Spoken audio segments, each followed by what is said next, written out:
अस्सलाम वालेकुम व्यूअर्स, आज इस बाइक का मैं रिव्यू आपके लेकर आया हूँ। वो है सुजुकी GR150। सुजुकी GD110 है। इसके बाद मैं बहुत अरसे से रिव्यू आपके लिए नहीं ला सका। उसकी वजह ये थी कि मैं सुजुकी GR150 को यूज़ कर रहा था और मैं ये चाह रहा था कि यूजेस के साथ साथ मेरा इन्फॉर्मेशन पूल बढ़े, ताकि इस बाइक के मैं आपको प्रॉज एंड कॉन्स बता सकूँ और आप परचेज डिसीजन ले सकें।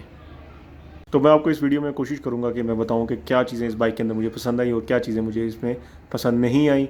और साथ साथ मैं आपको ये भी बताऊंगा अगर इसका कंपैरिजन सुजुकी GS150 के साथ कि क्या ऐसे फीचर्स हैं जो इसमें प्रेजेंट हैं और सुजुकी GS150 में नहीं है। सुजुकी GR150 की अगर बात की जाए तो पाकिस्तान के अंदर सुजुकी ने इसको 2018 में इंट्रोड्यूस कराया। और इसकी जो इंजन स्पेसिफिकेशन की बात करें तो ये बाइक जो था वो 150cc डिस्प्लेसमेंट के साथ single overhead cam air cooled engine with 5 forward reverse transmission के साथ जो है वो इंट्रोड्यूस कराया गया है। इसके अलावा अगर हम इसकी इग्निशन की बात करें तो इसमें सेल्फ स्टार्ट और किक स्टार्ट की ऑप्शन दोनों जो है वो मौजूद हैं। स्टार्ट कर लेते हैं इसके जनरल फीचर्स से और फिर वन बाय वन जो है मैं आपको इसकी सारी चीज़ें जो है एक्सप्लेन करता हूँ। तो अगर हम स्टार्ट करें फ्रंट से तो पहले आपको इसमें सबसे पहले आपको हेलोजन बल्ब मिल जाता है और राइट हैंड साइड पे आपको इसका पार्किंग बल्ब मिलता है। इसके अलावा आपको जो चीज़ एक ऑब्जर्वेबल है वो इसके इंडिकेटर्स हैं जो कि फ्लेक्सिबल हैं और ये बहुत ही बेहतर रहते हैं कि छोटे मोटे जो भी अगर आपके बाइक को कहीं से अगर आपका टच होता है या पार्किंग करते हुए कहीं टच हो जाता है तो ये थोड़ा बहुत जो है वो इम्पैक्ट को बियर कर सकते हैं। सामने अगर बाइक की लुक को देखें तो बहुत अच्छी लुक है, मॉडर्न लुक है। और मेरा ख्याल है कि यहाँ पे जो एक चीज़ की कमी महसूस होती है वो यहाँ पे वाइज़र की है बाइक के सामने।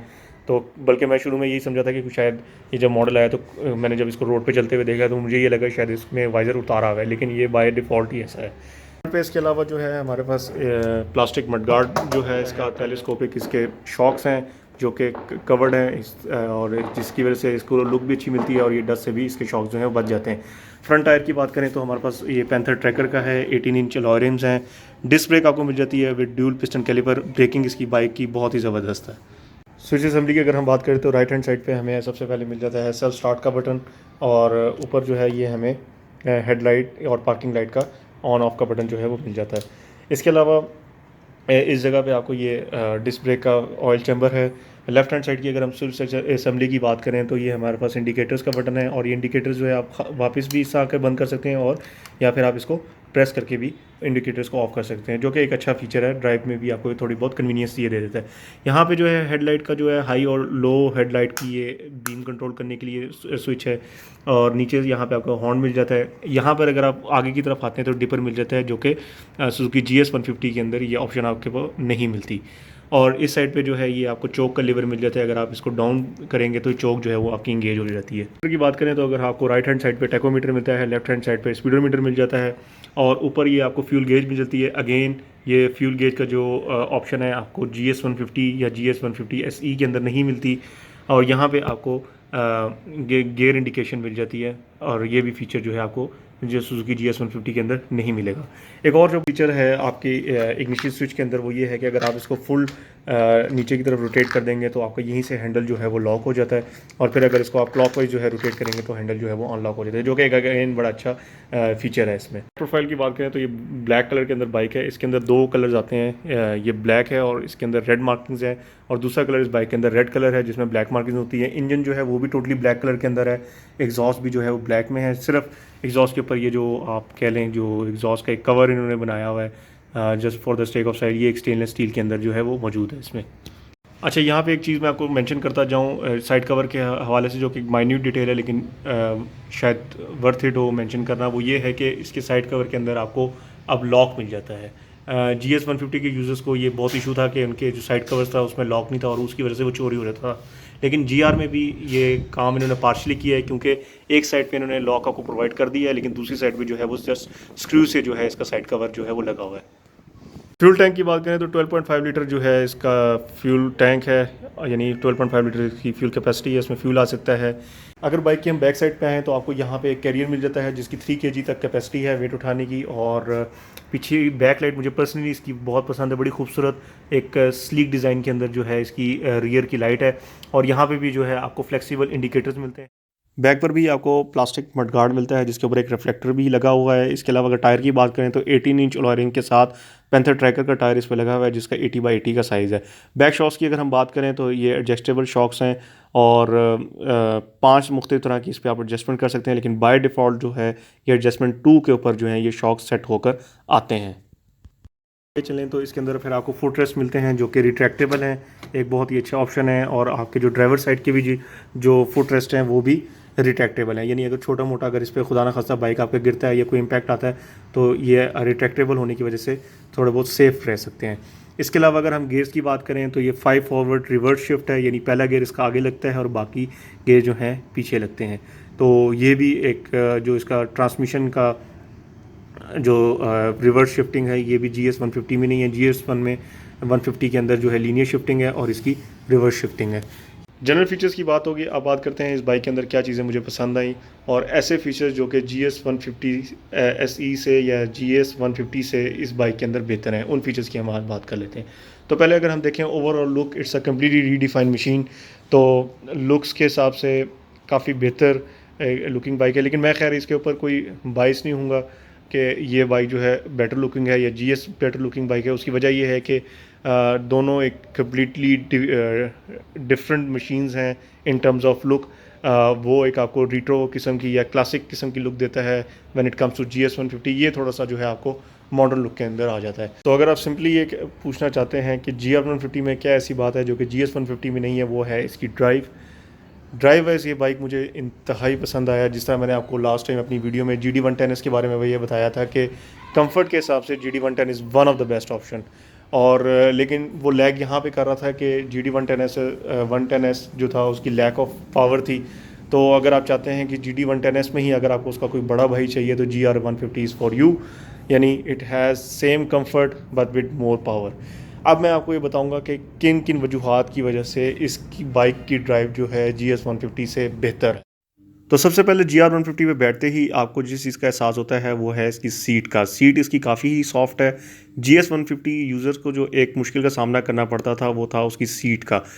GS की सीट काफ़ी हार्ड थी और लॉन्ग टूर्स के लिए वो बैक पेन का जो है वो बाइस बनती थी। तो GR में ये इशू रिजॉल्व कर दिया गया है। इसकी कुशनिंग काफ़ी बेहतर है और काफ़ी सॉफ्ट जो है इसकी सीट है, तो इस वजह से आप इसके ऊपर लॉन्ग टूर जो है वो बआसानी कर सकते हैं। फिर एक और चीज़ जो GR 150 के ऊपर आपका राइडिंग कॉन्फिडेंस जो है इन्हेंस करता है, अगर आप यहाँ देखें तो इसका जो है चिज़ल्ड फ्यूल टैंक है जिसकी वजह से आप इसके ऊपर टक इन होकर बैठते हैं और आपका राइडिंग कॉन्फिडेंस जो है वो इंक्रीज़ हो जाता है। तो ये छोटी छोटी माइन्यूट डिटेल्स होती हैं जिसकी वजह से आपकी राइडिंग कंफर्ट या जो आपका ओवरऑल एक्सपीरियंस है बाइक के साथ वो बेहतर हो सकता है। एक और चीज़ जो कि एक माइन्यूट डिटेल के अंदर ही आती है वो है इसकी साइड मिरर्स की। अगर आप इस बाइक के ऊपर बैठ के इसको राइड करेंगे तो आपको फील होगा इसके साइड मिरर्स की क्वालिटी बहुत ज़बरदस्त है। एक तो इसका वाइड ज़रा व्यू है, दूसरा इसकी क्लैरिटी बहुत बेहतर है। जैसे मैं और भी बाइक्स अगर ड्राइव कर रहा हूँ तो आजकल जैसा मैं होंडा CB 150F ड्राइव कर रहा हूँ तो उससे बेहतर जो है इसके मुझे साइड मिरर्स लगे। तो एक और जो है आपको ज़रा एक प्रीमियम जो है इसमें फील आती है। एक और इसमें चीज़ बेहतर कर दी गई है वो है इसके इलेक्ट्रिकल कंपोनेंट्स का। आपको पता है कि GS के अंदर इलेक्ट्रिक इश्यूज़ बहुत थे, छोटे छोटे उसमें प्रॉब्लम्स आ जाते थे और उसकी वायरिंग का इशू आता था। तो मैं जब से इस बाइक को यूज़ कर रहा हूँ मुझे ऐसा कोई इशू नहीं आया, इवन कोई इसका बल्ब वगैरह भी अभी तक कोई फ्यूज़ नहीं। बाइक की मैं बात करूँ वो है इस बाइक की शॉक्स, इंतहाई ज़बरदस्त शॉक्स हैं। आप अगर इसको ऑफ द रोड भी ले जाएं या किसी रोड पे जाएं तो इसकी शॉक्स की क्वालिटी या ओवरऑल इस बाइक की बिल्ड क्वालिटी आपको बताती है कि it's a sort of a premium bike, यानी ये क्लास अपार्ट है अगर हम बाकी बाइक से इसको कंपेयर करें। मैं इंशाल्लाह जल्द कंपैरिजन वीडियो भी लाऊंगा इसकी होंडा 150F के साथ और तब भी मैं आपको ज़रा कंपैरिजन वीडियो में बताऊंगा। लेकिन यहाँ पे मैं आपको चीज़ ये बता दूं कि उसको भी ड्राइव करने के बाद इसके अंदर जो क्वालिटी के फीचर्स हैं वो मुझे ज़रा ज़्यादा बेहतर लगते हैं। वो इंशाल्लाह कंपैरिजन वीडियो में मैं डिटेल से बताऊंगा। तो जैसे कि मैंने आपको बताया कि इसकी ओवरऑल बिल्ड क्वालिटी बहुत ही ज़बरदस्त है, शॉक्स इसके बहुत अच्छे हैं, सस्पेंशन बहुत ज़बरदस्त है। तो जिसकी वजह से आपको एक प्रीमियम फील इस बाइक के ऊपर आती है। और यानी आप इसको अगर बाकी जो मार्केट में अवेलेबल बाइक्स हैं उससे कंपेयर करें तो एक वाज़ेह आपको फ़र्क नज़र आता है इसकी बिल्ड क्वालिटी का। एक और जो बड़ी फैसिनेटिंग चीज़ है इस बाइक को ड्राइव करने में या राइड करने में वो ये है कि इसकी इंजन नॉइज़ बहुत कम है और इंजन नॉइज़ कम होने की वजह से बहुत ज़्यादा कंफर्ट का एहसास होता है और बहुत ही आपको ये सॉफ्ट लगती है चलाने में। इवन आप इसको एक्सलेट भी करते हैं तो इसकी नॉइज़ बाइक में से काफ़ी कम आती है। तो ये वजूहात हैं जिससे जो ओवरऑल इसके कंफर्ट को इन्हेंस कर देती हैं। तो व्यूअर्स चलते हैं तस्वीर की दूसरी जानिब तरफ, यानी इस बाइक के डिसएडवांटेजेस का जिक्र करते हैं कि इस बाइक के अंदर क्या इश्यूज़ का सामना करना पड़ सकता है। तो सबसे पहली चीज़ ये मैं आपको बता दूं कि इसके स्पेयर पार्ट्स का इशू का आपको सामना करना पड़ सकता है, यानी स्पेयर पार्ट्स की अवेलेबिलिटी भी ज़रा अभी कम है, और अगर आपको स्पेयर पार्ट्स मिल जाते हैं तो वो एक्सपेंसिव भी हैं। मैं आपको एक अपना पर्सनल एक्सपीरियंस शेयर कर देता हूँ। जैसे कि मेरी बाइक के अंदर बैटरी का इशू आया था, और जब मैंने इसकी बैटरी चेंज करवाने सुजुकी मोटर्स से रजू किया तो मुझे पता चला कि इसकी बैटरी की जो प्राइस थी वो 14,725 रुपये थी। तो उसके बाद मुझे यही फील हुआ कि शायद मैंने ट्रक रखा हुआ है, कोई बाइक तो मैंने शायद नहीं रखी हुई। तो स्पेयर पार्ट्स इसके काफ़ी ही एक्सपेंसिव हैं, तो ये बात आपको ज़हन नशीन करनी जो इस चाहिए। बाइक के अंदर आपको इशू फेस करना पड़ सकता है वो है इसकी चेन सेट का। कुछ मेरे जानने वाले हैं जो कि GR यूज़ कर रहे हैं और मुझे ये पता चला है उनसे भी, और कुछ मुझे भी थोड़ा बहुत फील हुआ था इस बाइक को यूज़ करने के बाद कि इसकी चेन से जो है वो हल्की फुल्की आवाज़ आने शुरू हो जाती है, या आपको यूँ फील होता है कि शायद कोई प्ले इसमें आने शुरू हो गई है। तो काफ़ी लोगों ने इस इशू को एड्रेस किया है, जो कि GR150 यूज़र हैं, कि वक्त के साथ इसकी चेन या चेन सेट में जो है वो प्रॉब्लम आ जाता है और वो आपको चेंज करानी पड़ जाती है। तो अगर इतना आप एक्सपेंसिव बाइक ले रहे हैं तो मेरा ख्याल है कि ये इशू बनता नहीं है बाय डिफ़ॉल्ट होना, और कंपनी को मेरा ख्याल है इसको क्लेम इसका करना चाहिए। और एक और बुरी खबर जो कि ख़ासकर जो टॉप स्पीड वाले भाई हैं उनके लिए है कि GR150 जो है वो इतना ज़्यादा भागता नहीं है। Yes that's true. अगर GR150 का आप कंपेयर करें in terms of speed with GS, तो GR जो है वो पीछे रह जाएगा। GS150 जो है इसको बआसानी आउट नंबर कर सकता है। तो अक्सर मैंने देखा है बाइक फोरम्स के ऊपर बेचारे जो GR150 के यूज़र्स हैं वो अपने बाइक को लेकर आए होते हैं और डिस्कस कर रहे होते हैं कि शायद इसके अंदर हम उनके बाइक जो है वो किसी कमज़ोरी का शिकार हैं, और वो किसी हकीम साहब को ढूंढ रहे होते हैं कि जो इसका इलाज करके इसको तेज़ कर दें। तो बहरहाल इसकी कुछ वजूहात है जिसकी वजह से ये शायद GS150 से स्लो है। एक तो ये बात समझनी चाहिए कि इसका जो वेट है वो GS150 से ज़्यादा है, और इवन होंडा CB150F से भी ज़्यादा है। तो दूसरी बात यह है कि लेंथ वाइज भी उन दोनों बाइक से बड़ा बाइक है। तो ये चीज़ें जो हैं इसकी रोड ग्रिप बढ़ा देती हैं, और दूसरा इसका वेट भी की वजह से भी इसकी स्पीड पे थोड़ा बहुत फ़र्क है। तो actually this machine is meant for comfort. मेरा ख्याल है ये शायद स्पीडिंग के लिए बनी नहीं है, तो मुझे पर्सनली इसमें कोई इशू नहीं है। तो बहरहाल जो लोग इसको for the sake of speed के लिए अगर इसको परचेज़ करना चाह रहे हैं तो शायद ये उनके लिए एक बुरा ऑप्शन होगा।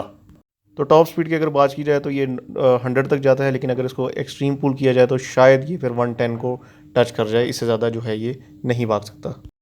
एक और ड्रॉबैक जो इस बाइक के साथ है वो है इसकी फ्यूल एवरेज का। वो ड्रॉबैक मैं इसलिए कह रहा हूँ क्योंकि जो इसके कंपैरिजन में 150 बाइक्स हैं उनकी फ्यूल एवरेज बहुत बेहतर है। सुजुकी GR150 की जो फ्यूल एवरेज है वो जस्ट मुझे जो मिली है वो 1 लीटर के अंदर 30 किलोमीटर्स मिली है, जो कि काफ़ी कम है अगर हम इसको GS से कंपेयर करें या होंडा CB150F से कंपेयर करें। Last but not the least, एक सबसे बड़ा प्रॉब्लम जो इस बाइक के साथ है वो है इसकी प्राइस का। 2018 के बाद से ही सुजुकी ने इसको कंटिन्यूसली इसकी प्राइस को अप्रिशिएट किया है, और अब जाके इसकी प्राइस जो है वो 2,90,000 हो चुकी है। तो शायद इस प्राइस रेंज के अंदर यूज़र जो हैं वो ये एक्सपेक्ट करेंगे कि दोनों टायर्स में आपको डिस्क ब्रेक मिल जाएगी, और शायद आपको DRLs भी मिल जाएंगे, या स्पीडोमीटर के अंदर आपको एक्स्ट्रा गैजेट्स या ज़्यादा उसकी बेहतर जो है वो ल्यूमिनेंस मिल जाएगी।